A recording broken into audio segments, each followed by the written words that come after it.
Did you buy a computer back in the 1980s after seeing an ad that looked kind of like this? Yeah.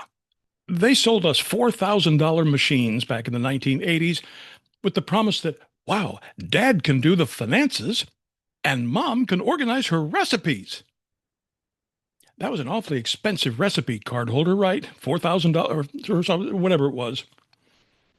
But obviously, in the years since, we've learned what a home computer can do. AI is kind of the same. If you look at a lot of basic instruction in AI, especially for us older folks, it'll say, hey, you can organize your recipes.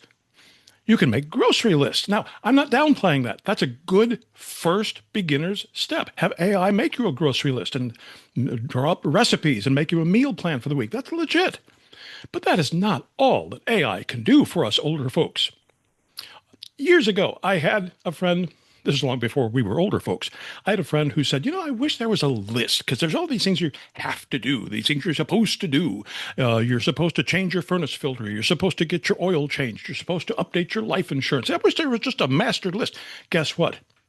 Now we have one. It's called AI, and AI can help you keep track of all those things. Now, when you get older, if you're retired especially, the list doesn't get shorter, it gets longer.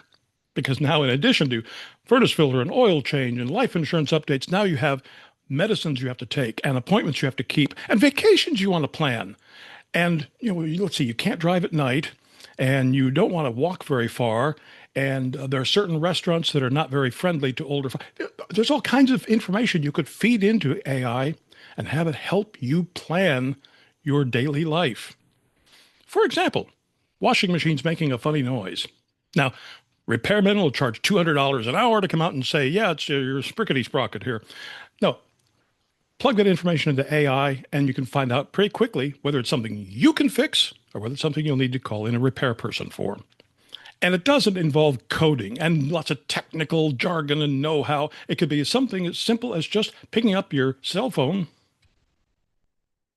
and asking Copilot a question. I found a strange plant growing in my garden. It wasn't supposed to be there. I didn't plant it. And I asked AI, what is this? What should I do about it?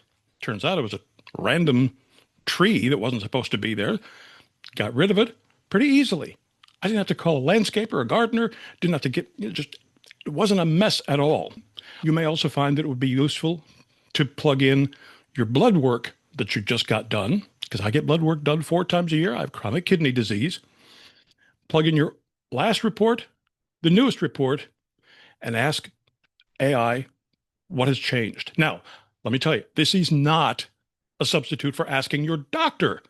What does this mean that his numbers have changed? No, no, no. Your doctor is the first source you go to. You don't trust ChatGPT to analyze your medical report. However, here's what AI can do. It can take a look at your old report, your new report, and say, talk to your doctor about this. Here's a number that you should specifically ask your doctor about. If you want other tips like this is what AI After 40, this channel, is all about. It's us older folks helping other older folks as we learn to use AI and learn to use it in ways that we need help with. So be sure and like, comment, and subscribe. And we'll see you next time.